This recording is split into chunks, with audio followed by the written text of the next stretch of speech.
ચાલો આજે વાત કરીએ ગુજરાતની જીવાદોરી ગણાતી જીએસઆરટીસીની, એક એવી સંસ્થા જે રોજ લાખો લોકો માટે તેમના જીવનનો એકદમ મહત્વનો હિસ્સો છે. જરા વિચારો, 8,000થી પણ વધારે બસોનો એક વિશાળ કાફલો. હવે કલ્પના કરો કે આ જ કાફલો દરરોજ 25 લાખ લોકોને પોતાની મંઝિલ સુધી પહોંચાડે છે. અને આ બસો રોજનું 32 લાખ કિલોમીટરથી પણ વધુ અંતર કાપે છે. આટલા મોટા આંકડાઓ જ બતાવે છે કે Gujarat state road transport corporation એટલે કે જીએસઆરટીસી કેટલી વિશાળ સંસ્થા છે. તો ચાલો જોઈએ કે આની શરૂઆત કેવી રીતે થઈ. એક સામાન્ય શરૂઆતથી લઈને આજના આધુનિક સ્વરૂપ સુધીની જીએસઆરટીસીની સફર ખરેખર જોવા જેવી છે.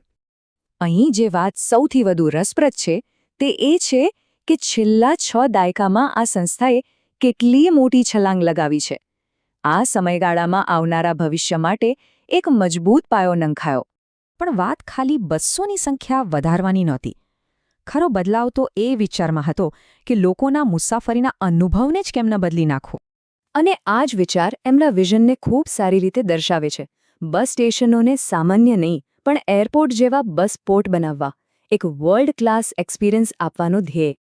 આનું સૌથી મોટું ઉદાહરણ છે વડોદરાનું સેન્ટ્રલ બસ ટર્મિનલ.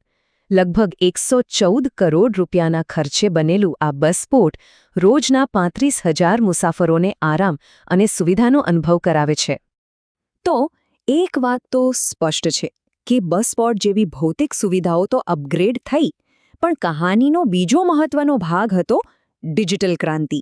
જીએસઆરટીસીએ ટેકનોલોજી અપનાવવામાં પહેલ કરી અને એનાથી લોકો જે રીતે મુસાફરીનું પ્લાનિંગ કરતા હતા અને મુસાફરી કરતા હતા એ રીત જ મૂળભૂત રીતે બદલાઈ ગઈ. આખી પ્રક્રિયાને જુઓ. ઘરે બેઠા પ્લાનિંગ કરવાથી લઈને બસમાં બેસવા સુધી બધું જ હવે સ્માર્ટફોનથી મેનેજ કરી શકાય છે, અને એ પણ કોઈ વધારાના ખર્ચ વગર. અને આ ડિજિટલ સુવિધાઓનો ઉપયોગ પણ ખૂબ મોટા પાયે થઈ રહ્યો છે. આ આંકડાઓ જ બતાવે છે કે ગ્રાહકને કેન્દ્રમાં રાખીને બનાવેલી આ સિસ્ટમ કેટલી સફળ રહી છે. ચાલો હવે જોઈએ કે આ બધું ફક્ત ટ્રાન્સપોર્ટથી આગળ વધીને કેવી રીતે સમાજ અને અર્થતંત્રને જોડે છે. આ વિશાળ નેટવર્ક ગુજરાત માટે એક લાઇફલાઇન સમાન છે. રાજ્યના લગભગ દરેક ગામડા સુધી પહોંચીને જીએસઆરટીસીની ભૂમિકા માત્ર લોકોને એક જગ્યાએથી બીજી જગ્યાએ લઈ જવા કરતાં ઘણી વધારે છે. આ વાત સંસ્થાની સામાજિક જવાબદારી પ્રત્યેની પ્રતિબદ્ધતાને ખૂબ સુંદર રીતે દર્શાવે છે. અહીંયા એક બસ ટિકિટ શિક્ષણ અને સારા ભવિષ્યની ટિકિટ બની શકે છે. આ સેવા સમાજની અલગ અલગ જરૂરિયાતોને ધ્યાનમાં રાખીને બનાવવામાં આવી છે. પછી ભલે તે વિદ્યાર્થીઓ હોય, યાત્રાળુઓ હોય કે પછી તહેવારોમાં ઘરે જતા લોકો. હવે સવાલ એ છે કે આટલી મોટી અને જૂની સિસ્ટમ ભવિષ્ય માટે કેવી રીતે તૈયાર થઈ રહી છે?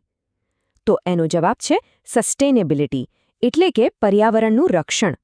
જીએસઆરટીસી ઇલેક્ટ્રિક વાહનોના ક્ષેત્રમાં રાજ્યના મોટા વિઝન સાથે પોતાની રણનીતિને જોડી રહ્યું છે.